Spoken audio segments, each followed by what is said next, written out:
Hi students, I just wanted to take a few minutes to talk to you a little bit more about the data that you're going to be using this week to complete your lab assignment. So in the second part of our lab assignment, we are going to be talking more about those herbivores that we learned about in part one.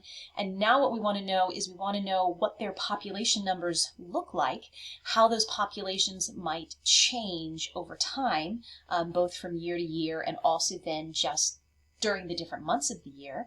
And then finally, we're going to take a look at, are there differences in the number and type of animals we're seeing in one part of the Conservancy versus another part of the Conservancy. So there are multiple parts to this particular lab, and two of them require you to analyze data.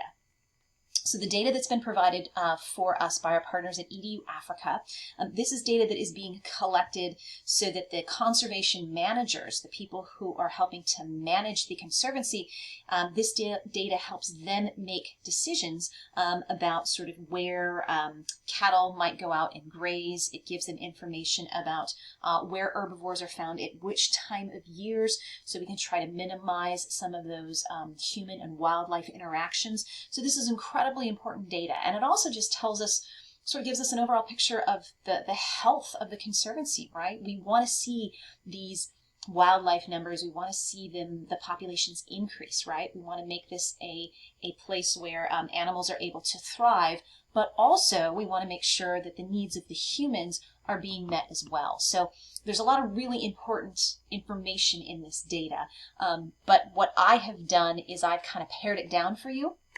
So the original data set included lots and lots and lots of information, including spatial information, so exactly at where locations, where they were when they collected the data, specific GPS coordinates.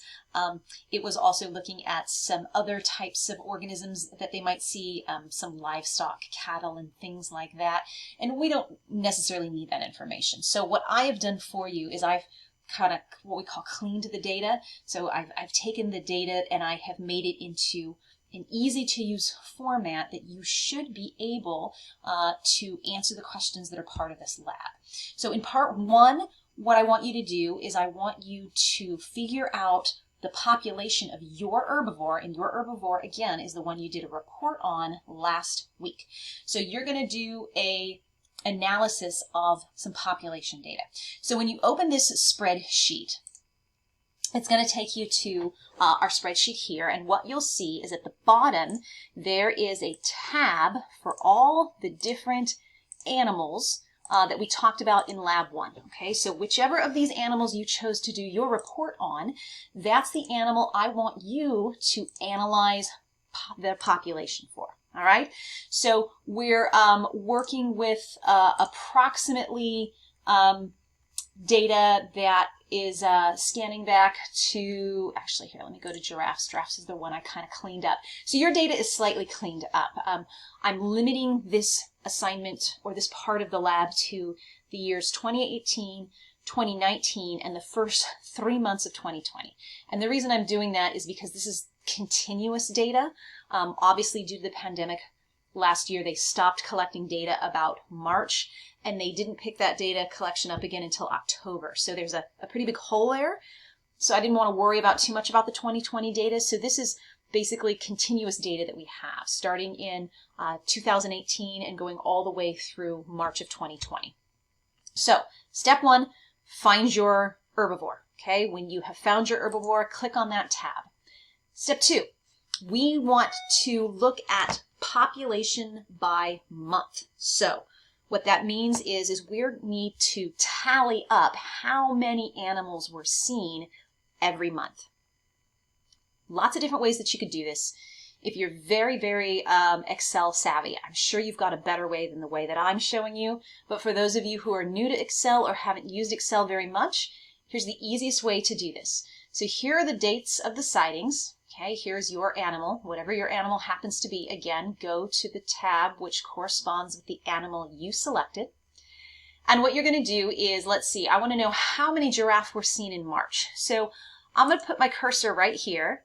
I'm going to go up to the upper right hand corner and I'm going to hit this button that says Auto Sum. And AutoSum is fantastic because this little blue box will add up all of the numbers inside of it.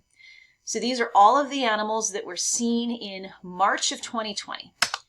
And that constitutes 29 giraffe. So there were 29 giraffe seen in March of 2020. Fantastic. Then I'm going to move to the next month. The next month is February. I'm going to do the same thing. I hit the AutoSum button. I move my little blue box so that it includes all of the days in February. And I found out that there were 46 that were seen in February, right?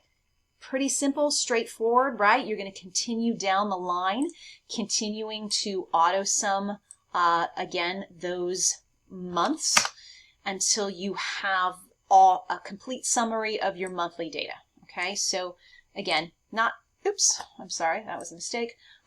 Not terribly difficult, right? It just involves some clicking, and that's it. All right, so that's step one. We're going to summarize all of these counts by month. Step two, and I'm going to jump over to the elephant data because I've already done this for the elephant data. Step two is we need to then take these monthly summaries and we need to put them into sort of a two-column format. And the two-column format is important because this is how we're going to use this data to make a graph. So I would recommend doing the months for each of the years. And again, I just did this for the month of, for 2019. There was no data in December, so that's why there's no December of 2019. Elephant are a little different. They weren't seen in every month, so the data looks a little bit different than some of the other species. But I'm going to put my dates in the left column. I'm going to put my summary counts in the right column. Then I'm going to highlight these two columns. And over here on Insert, click the Insert button. Here we go. I'm going to hit Insert, and I'm just going to, there's a couple of different ways that you can do this. If you know how you want your data to look, you can just click on the specific link for the type of chart you want. So we have bar charts and line charts and pie charts and all kinds of things.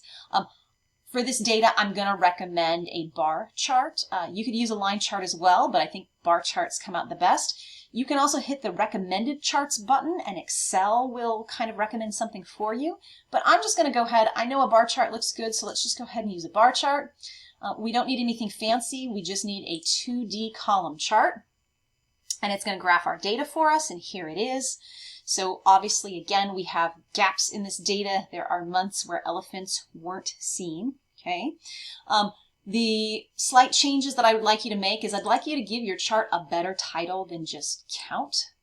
So maybe we can say elephant population counts 2019. Okay, so that maybe is what I would call my particular graph, because again, it's just for 2019. Your data is going to be from 2018 through March of 2020, so just keep that in mind. But here is my elephant population counts for 2019. So this is the graph that I just created using that summary data. What you need to do is you need to copy this graph and put it in your lab. So I don't need your raw data here. You don't have to give that to me, but I would like you to just copy and paste the whole chart and then give that to me and put it in your lab. Okay, so again, it might be a little bit of time consuming depending on which animal you chose. Some animals there were a lot of counts for, and some animals there were very few counts for. Either way, go back, and I'll go back to giraffes. Go back, do a monthly summary for all of the months in 2018, 2019, and then again, the 3 months in 2020, and then create, again, this very simple 2-column table with date and those summary counts, and then use that to create your graphs. If you have any additional questions about graphing or using Excel to graph, please let me know. It's very straightforward. There's also some videos I can recommend online if you would like more help in navigating Excel, but hopefully this will help you get started.